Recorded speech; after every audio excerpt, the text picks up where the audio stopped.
Dos hermanos crecieron juntos, Caín y Abel.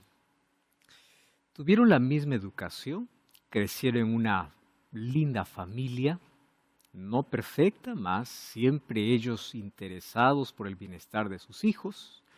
La primera pareja, Adán y Eva, tuvieron la emoción de poder recibir a sus dos primeros hijos. Y aunque ellos se dedicaron a funciones diferentes en la vida, tenían preferencias diferentes, lo que marcó más la diferencia entre ellos fue la decisión que cada uno tomó de cómo relacionarse con Dios. Mientras Abel decidió por la fe ser obediente y fiel a Dios, Caín, por el contrario, quiso hacer su propia voluntad. Hay personas que dicen así: Dios va a aceptar, no importa lo que sea, lo que yo le ofrezca, porque Él me ama. No necesariamente lo que Él me pide. Finalmente Dios es amor y Él me acepta y acepta todo lo que yo lo que puedo ofrecer. Sin embargo, en la historia de Caín y Abel encontramos que en cuestión de adoración y culto, aunque los dos altares estén levantados, solo Dios acepta uno. Ambos estaban intentando adorar a Dios, mas Dios acepta solo un tipo de adoración. Puedes levantar el altar, puedes hacer todo tu esfuerzo, puedes llegar a la presencia de Dios, puedes tener una religión, mas ¿estás haciendo lo que Dios pide? ¿O estás excusándote tras la idea que no importa lo que ofrezca? Si es lo mejor, Dios va a aceptar. No se trata de lo mejor, se trata de lo que Dios pide. Y aquello que Dios pide, ahora sí, vamos a dar lo mejor para Él. Bienvenido, está comenzando Biblia Fácil. Y en este capítulo vamos a descubrir dos tipos de adoración, como existen también dos tipos de distinciones: sello de Dios y marca de la bestia, aprobación divina y la no aprobación divina. Así que toma tu Biblia y vamos juntos a sumergirnos en este estudio. Me alegra saber de que estés al otro lado de esta pantalla para que juntos podamos disfrutar del estudio de la Biblia. Bienvenido. Bienvenidos amigos una vez más a nuestro estudio, un camino que ya comenzamos hace algunos capítulos atrás, hablando sobre historias que están bien entrelazadas, unidas también con eventos proféticos. Nuestro estudio de hoy es fascinante. Vamos a abrir la Biblia y antes vamos a orar. Oramos.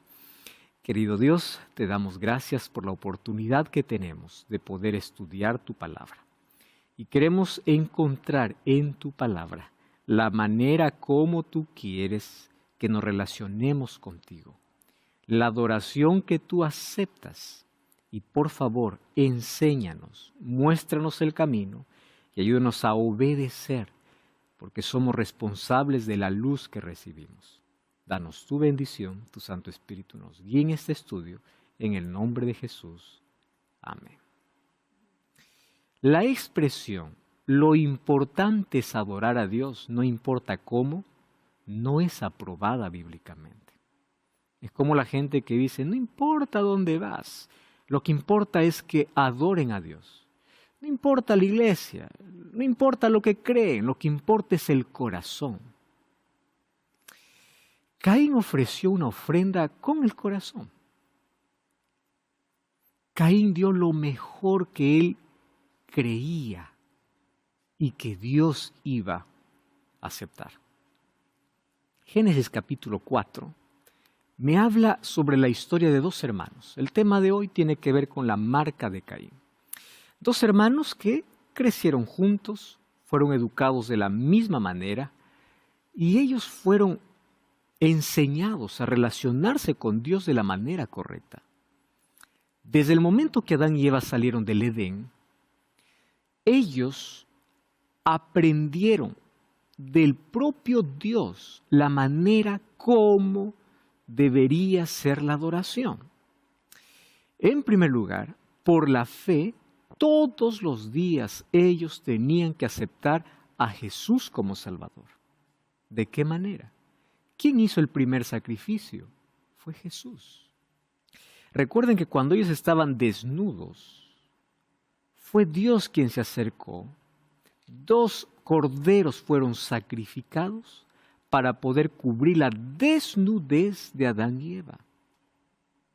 ¿Hubo muerte en ese día? Sí, pero hubo una muerte sustitutoria. Un cordero inocente tomó el lugar del culpable. Y a través de ese cordero, ellos tendrían que visualizar la gravedad del pecado y el costo de la redención. Entonces, la manera como uno se acercaba a Dios para aceptarlo, para pedir perdón, es aceptando su sacrificio, levantando altares. Y en esos altares, el sacrificio tendría que ser con derramamiento de sangre, como dice Hebreos 9. Sin derramamiento de sangre no hay perdón de pecados. Caín y Abel crecieron viendo cómo sus padres ofrecían sacrificios. Pero un día, ellos también quisieron hacer sus propios sacrificios a Dios. Sin embargo, Abel, por medio de la fe, continuó practicando, a través de la fe enseñada por sus padres, la manera correcta de cómo Dios había pedido que los altares sean levantados y el perdón sea ofrecido y recibido. Sin embargo, Caín, por alguna razón en su mente dijo, ¿cuál es el problema si yo cambio un poquito? Como la gente hace hoy. Dios pide una cosa y dice, ¿cuál es el problema si yo hago lo otro? Si Dios me pide esto, ¿cuál es el problema si en lugar de rojo pongo negro? ¿Cuál es el problema si en lugar de sacrificio pongo lo mejor de mi esfuerzo, de mi trabajo? Caín dio lo mejor de la tierra, no dio lo peor, pero no era lo que Dios había pedido. Hay gente que dice, pastor, la Biblia dice que el sábado, pero ¿cuál es el problema si es el domingo? ¿Cuál es la diferencia entre un día y el otro? Yo no veo diferencia en los altares. Los altares son los mismos. Y es interesante que Dios, antes de mirar la ofrenda, primero miró el corazón de Caín y el corazón de Abel. Sin fe es imposible adorar o agradar a Dios. Dice que la ofrenda de Abel fue superior por la fe que ejercía en el Salvador que vendría, mientras que el otro confiaba en su opinión, en su argumento, en lo que él creía. En cuestión de salvación no es lo que yo siento, no es lo que yo creo, es lo que Dios pide. Entonces ellos ofrecieron sus ofrendas y una fue aceptada por Dios y la otra no. ¿De dónde nace la idea? No importa, lo importante es adorar. Lo importante es que digan Cristo. No. También lo importante es saber que aquello que estoy ofreciendo es aquello que Dios ha pedido.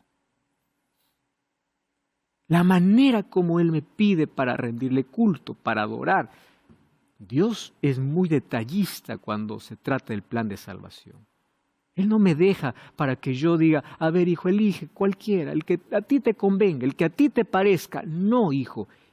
Estos son los principios. Recuerden que la religión de Caín es la religión que también se acerca a Dios, también menciona el nombre de Dios, también levanta un altar, pero no hace lo que Dios pide. Mateo 7, 21 al 23 dice, muchos me dirán aquel día, Señor, en tu nombre echamos fuera demonios, en tu nombre hicimos milagros, en tu nombre profetizamos. Yo les diré, no los conozco. Apartados de mí, hacedores de maldad. Cuando ellos presentaron sus ofrendas, Dios vio primero a Caín, el corazón de Caín, Dios vio el corazón de Abel y luego aceptó la ofrenda de Abel, porque la fe te lleva siempre a la obediencia. ¿Dónde está la gracia? En el sacrificio. ¿Dónde está la fe? En la obediencia. Por eso la salvación siempre fue fe y gracia. Siempre. Muy bien. ¿Qué sucede? Luego Dios hace la pregunta a Caín, como para que él pueda reconocer su pecado, mas él decide continuar rebelde. Primero se ensaña, se aira contra su hermano, mata a su hermano, comete el primer asesinato, pero aún así Dios extiende su misericordia. Y Dios le pregunta, Caín, ¿dónde está tu hermano? Y en lugar de caer arrepentido y decir, Señor, perdóname, no, dice, ¿acaso yo soy guarda de mi hermano? Una religión sin amor, ¿verdad? Intentan adorar a Dios, pero maltratan a su prójimo. Es la religión de Caín. Hay gente que dice amar a Dios y se apega tanto a reglas, pero maltrata y destruye a su prójimo. Esa es la religión de Caín. Muy bien, luego le hace, Dios le dice, la sangre de tu hermano clama. Claro, de manera simbólica le dice, yo sé lo que tú has hecho. Y ahí vienen las consecuencias. La tierra no producirá de la misma manera. Ya había una maldición para la tierra con entrar el pecado, ahora otra vez la maldición sobre la tierra. Y es más, allí Caín hace un reclamo a Dios. Vamos a Génesis capítulo 4. ¿Correcto? Génesis capítulo 4. Y ahí vamos a leer el versículo 15. Dice así, o del versículo 13, dijo Caín a Jehová, grande es mi castigo para ser soportado, me echas hoy de la tierra, de tu presencia me esconderé. Él decide esconderse de la presencia de Dios, seré errante, extranjero en la tierra, y sucederá que cualquiera que me hallare me matará. Y le respondió Jehová, ciertamente cualquiera que matare a Caín 7 veces será castigado.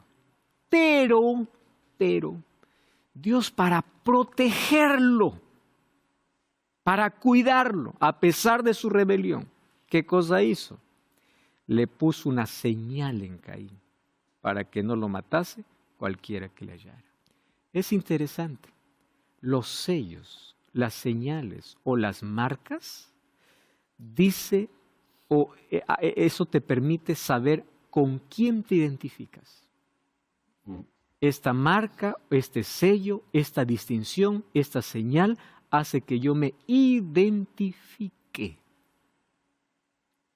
Por eso es que en el tiempo del fin encontramos sello de Dios y marca la bestia. ¿Por qué Dios sellará a su pueblo?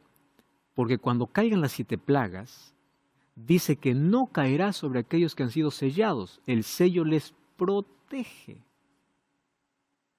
¿Correcto? El sello significa protección. Muy bien. A partir de allí, nosotros encontramos que en el tiempo del fin, ahora en Apocalipsis, también estamos de una señal, de un sello. Y finalmente, la humanidad será sellada por Dios o marcada. Una marca que ya vimos en el capítulo anterior, que se llama la marca de la bestia, que es la continuación, obviamente, de uno de los temas que ya tocamos aquí. ¿Correcto? Apocalipsis 7, 3 y 4, otro ángel subía de donde sale el sol, tenía el sello del Dios vivo, clamó a gran voz a los 4 ángeles, a quien se les había dado el poder de hacer daño a la tierra y al mar, diciendo, no hagáis daño a la tierra ni al mar, ni a los árboles, hasta que hayamos sellado en sus frentes a los siervos de nuestro Dios. ¿Con quién te identificas? Fíjense una cosa. Cuando ustedes ven que existe un partido de fútbol, ¿no?, entre 2 equipos, yo no necesito andar preguntando a la gente con quién se identifica. Basta ver la camiseta. No necesitan hablar.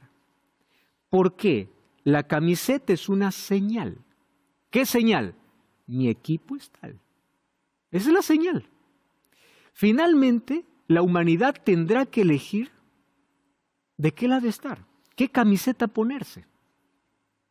Porque solo hay 2 equipos, solo hay 2 poderes. Solo hay un conflicto de 2, no hay 3. Y no hay espectadores. Todos nosotros formamos parte activa. El asunto es qué camiseta estoy puesta, de qué lado estoy luchando y con quién me identifico. Ahora, por eso es que cuando se habla de sello, encontramos un sello invisible y un sello visible. Invisible es el Espíritu Santo, que trabaja, actúa en el corazón. Pero ¿qué hace el Espíritu Santo como sello invisible? ¿Qué cosa dice la Biblia en Hebreos? Que el Espíritu Santo coloca la ley de Dios en nuestro corazón. Yo soy sellado por el Espíritu de Dios, por supuesto. Pero ¿cómo sé que soy sellado por el Espíritu de Dios? ¿Acaso Ezequiel y el libro de Hebreos no dice que el Espíritu Santo hace que yo camine en las leyes de Jehová, guarde los mandamientos? ¿Acaso el Espíritu Santo no coloca la ley de Dios en mi corazón? Es lo que dice la palabra. Entonces, soy sellado por Dios. Entonces significa que Dios, a través de su Espíritu, ha colocado su ley en tu corazón. Y te identificas con Él. Entonces, el sello invisible es el Espíritu Santo trabajando en ti. Y el sello visible, la obediencia a toda la ley de Dios. Vamos a hacer un breve repaso de lo que hemos visto hasta aquí, porque queremos ver justamente esa diferencia entre el sello y la marca. ¿Correcto?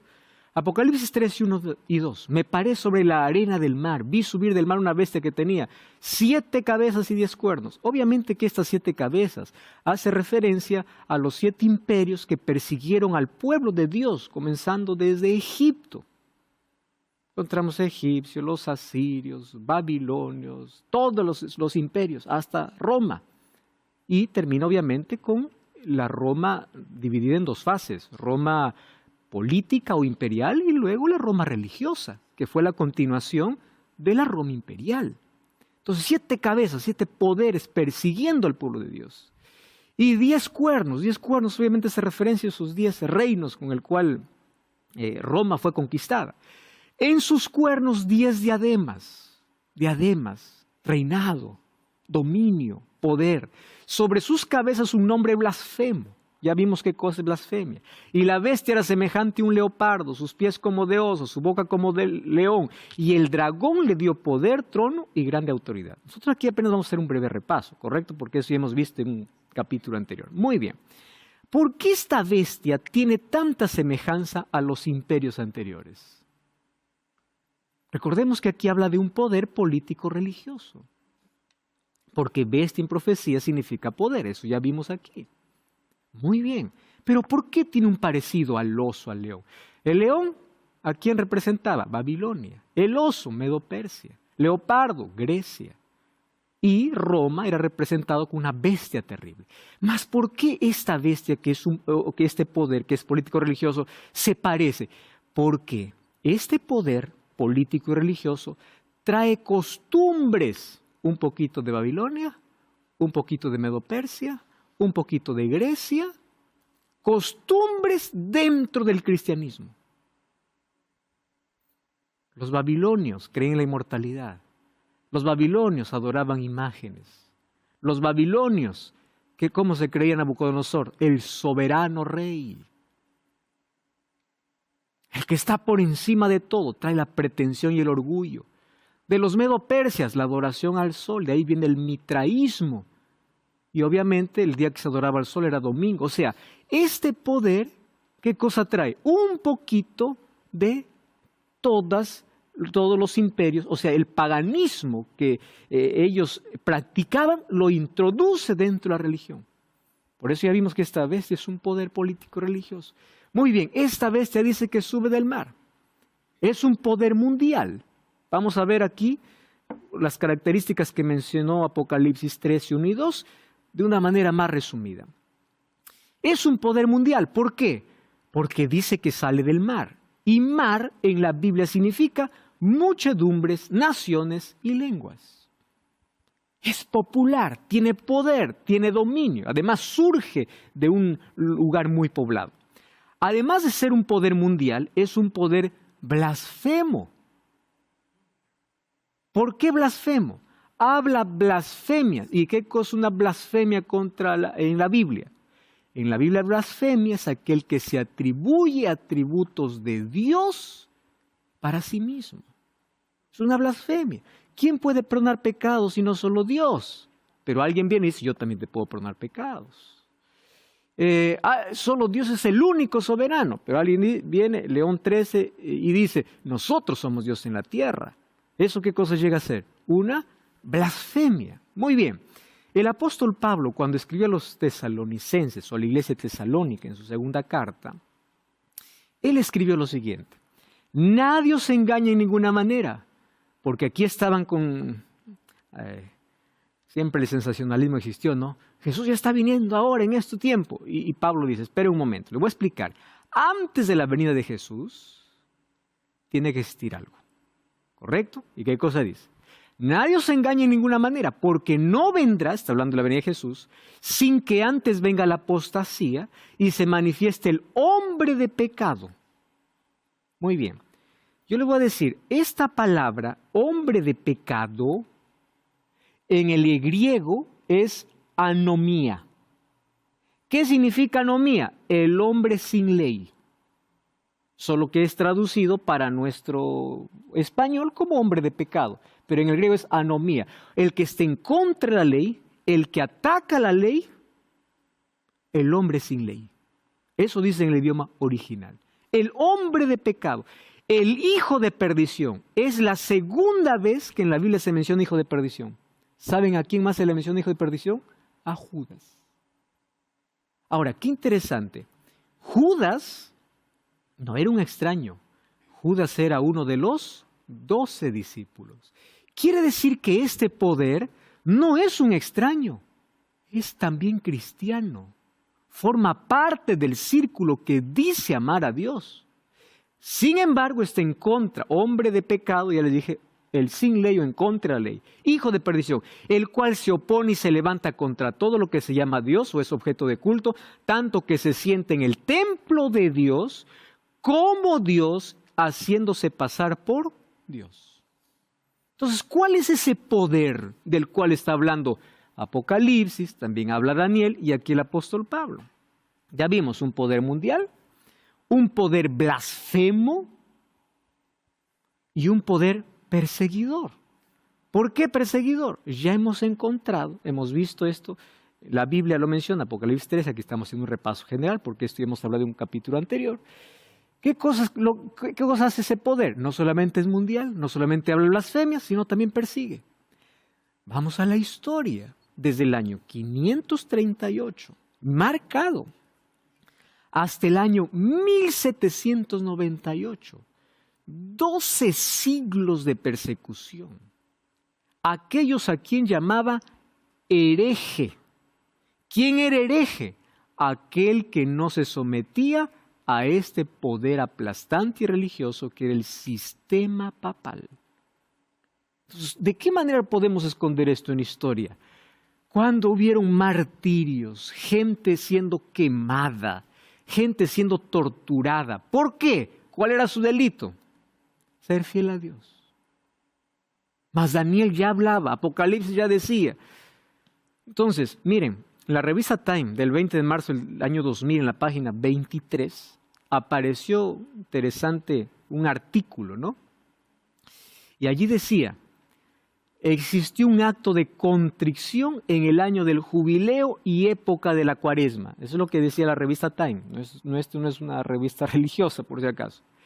El Papa Juan Pablo II confronta las cruzadas, la Inquisición y otros horrores al buscar expresar arrepentimiento por los pecados cometidos por los católicos durante los últimos 2000 años. Él dio la cara y pidió perdón públicamente por los horrores cometidos. Solo que aquellos horrores cometidos, la profecía ya lo mencionaba. Incluso apuntaba como un poder perseguidor aplastante que al final buscará imponer una ley en contra de la ley de Dios. Entonces, parte de la profecía ya se cumplió. Eso es la evidencia que lo que falta se cumplirá y estamos camino a ese cumplimiento. Muy bien, es un poder mundial, un poder blasfemo, un poder perseguidor, pero también es herido. ¿Recuerdan Apocalipsis 13 lo que leímos? Que tuvo una herida y esa herida fue curada. 1798. ¿Qué cosa pasó en 1798? El general Berthier, por orden de Napoleón Bonaparte, toma preso al Papa Pío VI en la Capilla Sixtina mientras celebraba celebraba allí su coronación. Se le acabó el poder, fue echado a la cárcel, pero esa herida fue curada. Mussolini en el año 1929, una vez más, le entrega un territorio para que pueda ejercer lo que hoy llamamos el Vaticano, las 44 hectáreas que hoy tiene el Vaticano fue dado por Mussolini, el cual se convierte en un Estado independiente, totalmente independiente. Entonces, desde ahí se ejerce política y religión. Por eso es que él es recibido y respetado en todo el mundo, porque no es un asunto solo religioso, es político. ¿Correcto? Ambas cosas de la mano. Muy bien, un poder herido y curado, solo que cuando se cura dice que toda la tierra se maravillará. Hoy no recuerda la gente eso, tanto así que la tierra está maravillada por todo lo que hoy está aconteciendo. Las puertas están abiertas. Pero otra cosa, ataca la ley de Dios. Muy bien, ¿cómo ataca la ley de Dios? Vamos a hablar eso después de esta breve pausa, no cambies el canal y estamos de regreso. Esto es Biblia Fácil. Pastor, quería preguntar, ¿no? ¿Cuándo comienza el sellamiento? Herida mortal. ¿Qué significa todos estos símbolos en Apocalipsis 3? O más importante aún, ¿cuál es el mensaje que Dios tiene para nuestros días? Para ayudarte a entender mejor esta profecía, preparamos la revista Esperanza Apocalipsis. Una explicación completa del Apocalipsis a la luz de la palabra de Dios. Para solicitarla solo debes enviar un mensaje de texto a este número de WhatsApp, más 5512 98 100 14 60. Te repito el número, más 5512 98 100 14 60. Así que puedes ahora mismo enviar ese mensaje y vamos a estar enviándote en formato digital o en formato físico. Es totalmente gratis, así que ahora mismo puedes solicitar. Continuamos con nuestro estudio y antes una pregunta de Fructuoso. Pastor, quería preguntar, ¿no? ¿Cuándo comienza el sellamiento o ya estamos siendo sellados? Ok, muchas gracias por esa pregunta. La pregunta es mi vida personal, ¿no? Para saber, digamos, cuándo comienza el sello, ¿no? O ya estamos siendo sellados, ¿no? O sea, para saber mi vida personal si estoy siendo sellado o todavía tenemos que esperar para eso, ¿no? Dice la Biblia que nosotros ya recibimos las arras del Espíritu Santo desde el momento que aceptamos a Jesús y el Espíritu Santo toma el control de nuestra vida. O sea, el ser humano ya al recibir el Espíritu Santo está recibiendo la garantía de ese sello. En la medida que permitimos que el Espíritu Santo trabaje, coloca su ley en nuestro corazón, hace que podamos ser obedientes a Dios y ahí está la protección completa. Pero el sello de Dios como sello se volverá visible en el momento cuando haya una ley que se promulgue para poder ir en contra de la ley de Dios. Allí se verá la evidencia de los que han sido sellados por Dios, porque ellos permanecerán firmes ¿a qué? A los principios establecidos por Dios. Entonces el sello completamente se verá allá en ese momento. Pero antes de que venga eso, ya todos han sido sellados. El sello se volverá evidente en ese tiempo de crisis. ¿Correcto? El sellamiento, estamos ahora en ese proceso. Muy bien, vamos a continuar aquí con nuestro estudio. Ese poder ya vimos que es mundial, es blasfemo, perseguidor, fue herido, su herida fue curada, pero ataca la ley de Dios. Miren lo que dice Daniel capítulo 7, versículo 25. Hablará palabras contra el Altísimo y a los santos del Altísimo quebrantará y pensará en cambiar los tiempos y la ley. Calendario fue cambiado, lo que nunca fue cambiado son los días de la semana, más los años sí. Y la ley. Y serán entregados en su mano tiempo, tiempos y medio tiempo. Tiempo es 1 año, tiempo es 2 años, medio tiempo, medio año. Total, 3 años y medio. Que sumando 3 años y medio dan 42 meses. Y 42 meses, multiplicando por los 360 días del año judío, dan 1260 días, que en profecía son 1260 años. Es el mismo periodo. Está hablando del mismo poder. ¿Qué cosa hará? Atacará la ley. ¿Qué sucedió? Ustedes saben que Constantino fue un emperador que vino para hacer las paces, acabar con las persecuciones y firmó el edicto de Milán. Con el edicto de Milán hubo un serio problema. No hubo más derramamiento de sangre, pero hubo concesiones, negociaciones. como el emperador les había dado tanto beneficio, el emperador se convirtió de manera falsa al cristianismo para traer todo el paganismo dentro del cristianismo. El primer edicto para guardar el domingo fue dado el 7 de marzo del año 321 por Constantino. ¿Pero por qué? Porque Constantino era mitraísta y los mitraístas adoraban al sol. Solo que la iglesia o este poder religioso en un concilio en el siglo IV, en el concilio de la Odisea, decretó la observancia del domingo como día santo. Eso no lo digo yo, eso lo dice la Historia de los Concilios de la Iglesia, volumen 2, página 316. ¿Correcto? Esto es historia, lo que no podemos alterar ni discutir. Esto simplemente puede leer y entender. Entonces, primero vino como qué? Como un decreto imperial. Luego vino como un decreto religioso, porque recordemos, la Roma está dividida en dos fases, imperial y sistema papal, que es la continuación. El obispo tomó los mismos títulos del emperador, máximo pontífice. Así se le decía al emperador. El emperador se creía el hijo de los dioses. El papa, ¿qué cosa se creyó? Dijo León XIII, somos Dios en la tierra. La continuación. Muy bien. Miren lo que dice el cardenal James Gibbons en este libro Fe de nuestros padres, página 561. Lo dice un cardenal, ¿correcto? No está diciéndolo un pastor, un cardenal. Dice así: usted puede leer la Biblia de Génesis a Apocalipsis y no encontrará ni una línea autorizando la santificación del domingo. La Escritura refuerza la observancia del sábado. En el Nuevo Testamento existen 8 referencias al domingo, todos diciendo primer día de la semana, ninguno día del Señor. Los evangelios fueron escritos 40, 50 años después de la resurrección de Jesús. Si es que los discípulos ya hubiesen guardado por o no la resurrección, los evangelios ya no dirían que el domingo es primer día de semana, porque ya han pasado 40 años.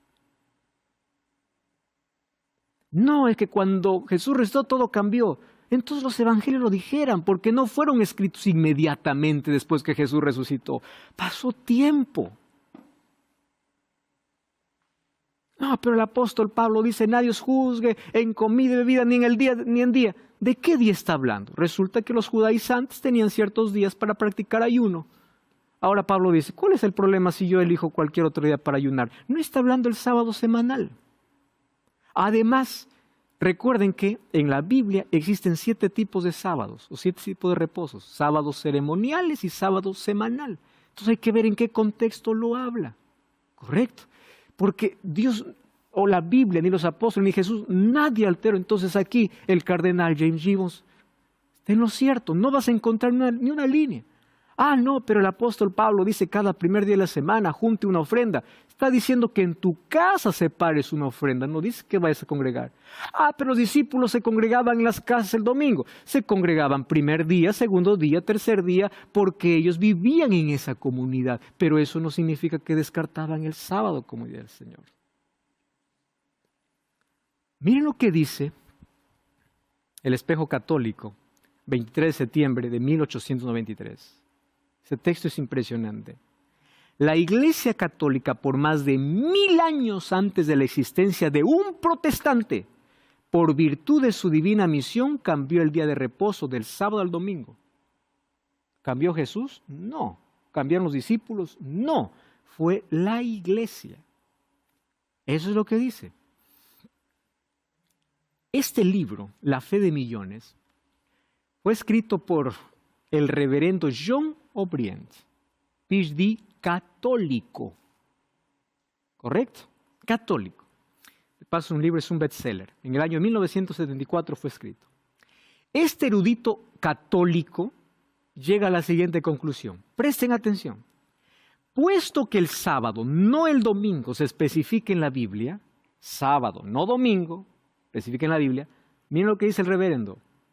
¿No es curioso que los que no son católicos profesan obtener su religión directamente en la Biblia y no en la iglesia, observan el domingo en lugar del sábado? Esto es incoherente, dice. Si tú dices que no eres católico, que solamente te vas a la Biblia, ¿por qué haces lo que nosotros hacemos? Tú estás viviendo una vida incoherente, porque dices creer en la Biblia, pero finalmente haces lo que nosotros hacemos. Está clarísimo, totalmente. 1 de septiembre del año 1923. El domingo es nuestra marca de autoridad. Peter Heyman, El Catecismo del Converso de la Doctrina Católica, edición de 1957, página 50. Aquí he traído solamente lo que ellos mismos escriben, ¿tá? ¿Por qué celebramos el domingo en lugar del sábado? Celebramos el domingo porque la Iglesia Católica trasladó la solemnidad del sábado al domingo. No es la Biblia, no es que porque, no, es la Iglesia que transfirió. ¿Qué cosa dice Daniel 7:25? Cambiará los tiempos y la ley. Revisen los 10 mandamientos. De los 10 mandamientos no está como dice la Biblia. Cambia. Primer mandamiento, amar a Dios sobre todas las cosas. Y ahí se atrevió a colocar santificar las fiestas en lugar de acuérdate del sábado. Cambió la ley. Lo triste es que muchas iglesias siguen lo mismo, aún conociendo esta historia. Muy bien. ¿Qué dice Apocalipsis 13, 16 y 17? Hacía que todos, grandes y pequeños, ricos y pobres, estamos hablando de ese mismo poder, libres y esclavos, se pusiesen una marca en la mano derecha o en la frente. Ninguno pudiese comprar ni vender, sino el que tuviese la marca o el nombre de la bestia o el número de su nombre. ¡Wow! ¿De qué está hablando? Una imposición. ¿De qué? De una marca. ¿Y qué cosa dicen ellos? Nuestra marca, señores. Es el domingo. Muy bien. ¿Cómo esto lo podemos analizar con las Escrituras? ¿Qué respaldo tiene bíblicamente? Presten atención. Isaías 8:16 dice así. Ate el testimonio, sella la ley entre mis discípulos. La ley de Dios, según Isaías, funciona como un sello. ¿Correcto? Como un sello. Ezequiel 20:12. Les di también mis sábados para que fuesen por señal entre mí y ellos, para que supiesen que yo soy Jehová. O sea, yo les conté la camiseta, ¿verdad? ¿Tú te identificas conmigo? Ponte la camiseta. ¿Correcto? Identificación. Identificación. Yo les di mis sábados para que fuese por señal. La gente no tiene que preguntar a quién sirve. No, ya sé quién eres. Así de simple. Muy bien, la señal. El sábado vendría a ser una señal, porque está dentro de ¿qué? De la ley. ¿Y por qué el sábado será una señal específica en el tiempo del fin? Porque será el mandamiento atacado. Recuerden en el tiempo de Daniel, ¿cuál fue el mandamiento atacado? Primer mandamiento y segundo mandamiento. Y en el tiempo del fin, cuarto. Ezequiel 20:20, santificad mis sábados, sean por señal entre mí y vosotros, para que sepáis que yo soy Jehová vuestro Dios. Santificad para que sean por señal. Ah, muy bien. No, pastor, pero el sábado pues para el judío. Muy bien, eso ya vimos en el programa anterior. ¿Recuerdan ustedes?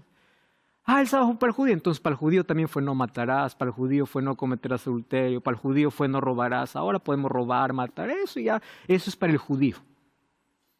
No hay que ser incoherentes. Y Santiago 2:10 al 12, haciendo referencia a los mandamientos, ¿qué cosa dice? Si alguien ofendiere uno, incluso toma 2 de esos mandamientos para que no nos equivoquemos, digamos, ¿de qué ley estará hablando? Está hablando de la misma ley que Dios entregó en Éxodo 20. Señal. Apocalipsis 14:12, aquí está la paciencia de los santos, los que guardan los mandamientos de Dios. ¿Por qué los mandamientos de Dios hacen un énfasis en el tiempo del fin? Porque será la señal distintiva de obediencia y lealtad a Dios. Así como Nabucodonosor levantó una estatua, se levantará hoy una ley, una orden en contra de la ley de Dios.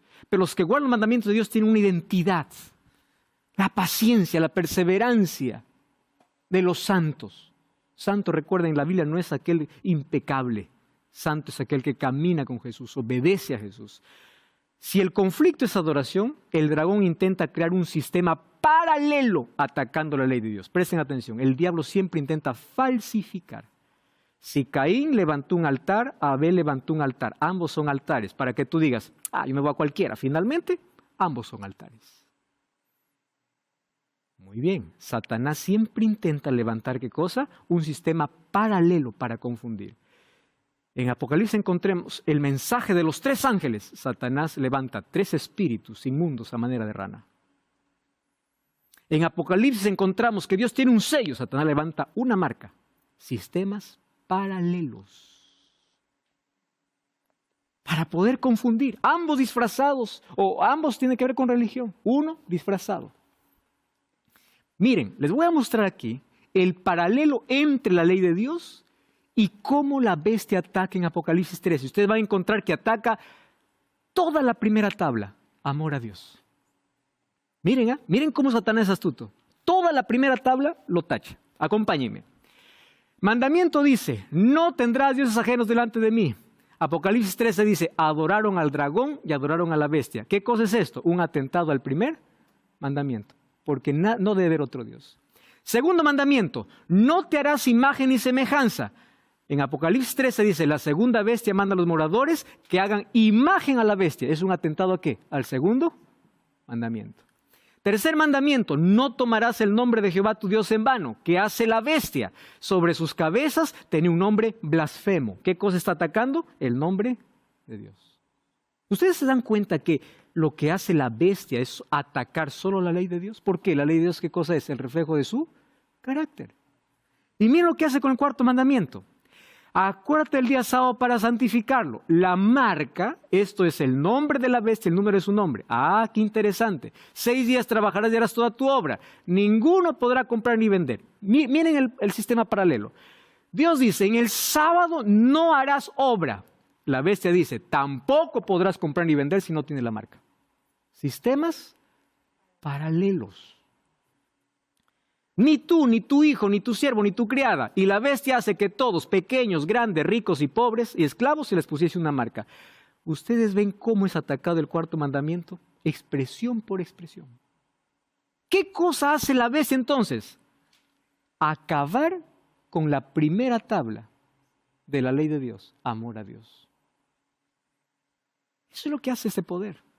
Por eso es que Pablo, ¿qué cosa dice? El hombre sin ley. Anomos, el que ataca la ley, el que ven contra la ley, el que vive sin ley. Ahí está. De manera clara. Miren cómo surgirá la falsificación de adoración. La marca de la bestia posee el nombre de la bestia o el número de su nombre, según Apocalipsis 13, 17. El cuarto mandamiento es el único que posee el nombre de Dios. Para que ustedes entiendan cómo son sistemas paralelos entre la marca y el sello. Si el cuarto mandamiento posee el nombre de Dios, la marca de la bestia posee el nombre de la bestia, dice Apocalipsis 13, 17. Muy bien. La marca de la bestia y el sábado se ocupan de la regulación económica de la vida, el descanso y el trabajo de las personas. Ambos restringen el trabajo. Recuerden que Dios dice, no trabajarás. La bestia dice, nadie podrá comprar ni vender si no tiene la marca. Muy bien. Ambos regulan la vida económica, pero por razones diferentes. Que nadie pueda comprar ni vender, sino el que tenga la marca de la bestia, en Apocalipsis 13, 17. El sábado, en cambio, es restaurador. Ordena cesar de trabajar, comprar y vender para que puedan descansar. Pero la bestia es imposición. Sistemas paralelos. La marca de la bestia el sábado tiene un alcance universal, porque se extiende a todos, pequeños, grandes, ricos, pobres, libres, esclavos, que se pusiesen una marca, según Apocalipsis 13, 16. Y el sábado también es universal. Porque dice, no trabajará tú, ni tu hijo, ni tu hija. ¿Qué cosa es Satanás? Solo una copia. Por eso podemos identificar cuál es sello y cuál es marca. Una copia exactamente del sello de Dios, la marca de la bestia.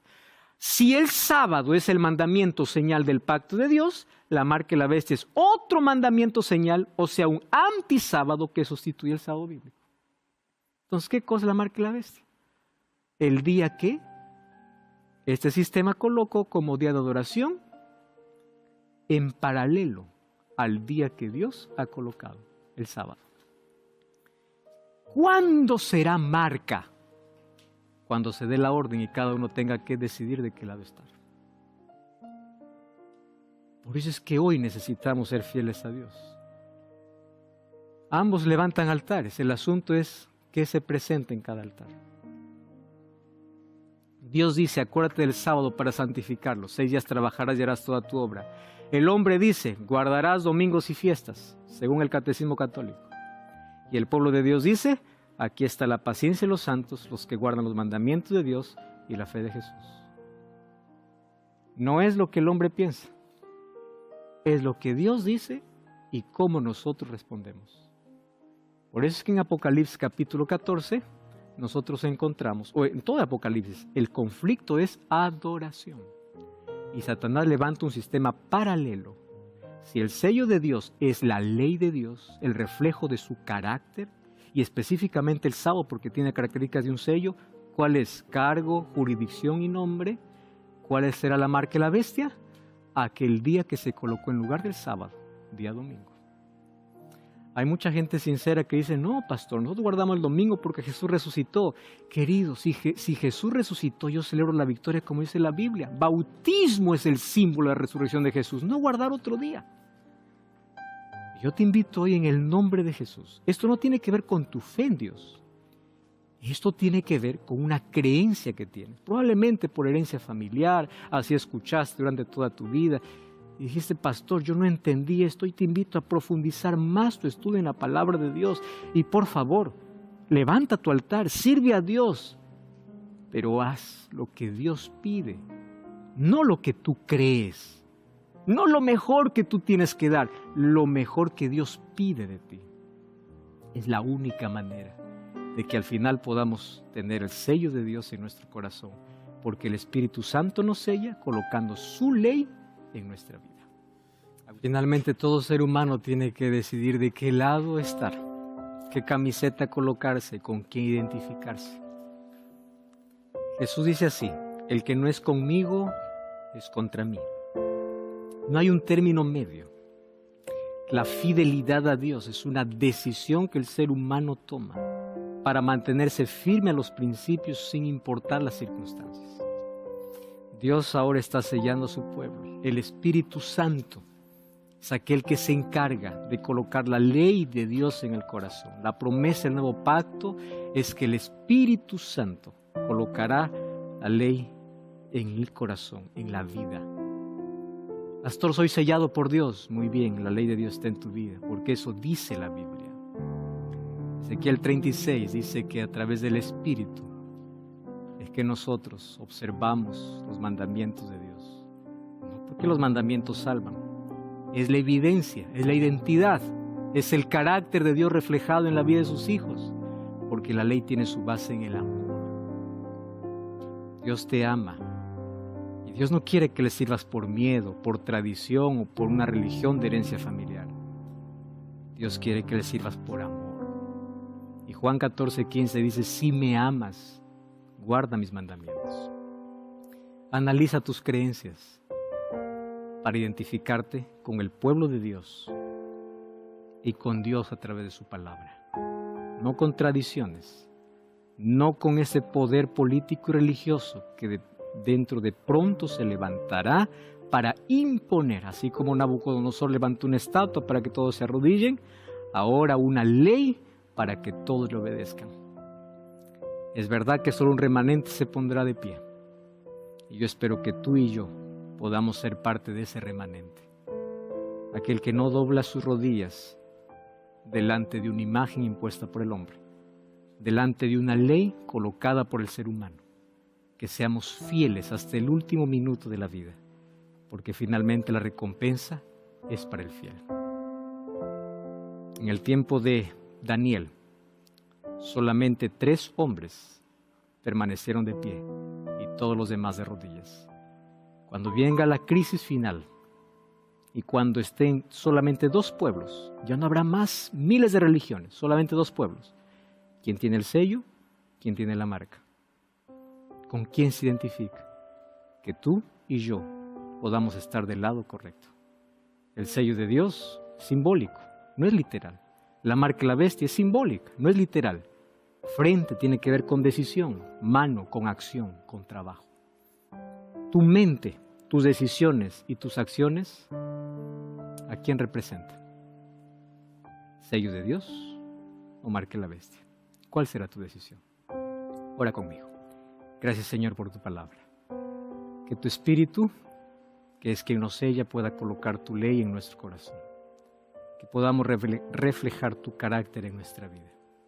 Podamos prepararnos para que cuando tú regreses podamos estar del lado correcto, luchando junto a ti, no en contra de ti. Que nos podamos identificar contigo, no con las tradiciones humanas. Pedimos tu bendición. En el nombre de Jesús. Amén. Felicitaciones por la decisión que acabas de tomar. Yo te invito este sábado a buscar una iglesia adventista el séptimo día para continuar comprendiendo el plan que Dios tiene para la vida. Con brazos abiertos te esperamos y que Dios te bendiga. Nos encontramos en el próximo capítulo de Biblia Fácil. Hasta la próxima.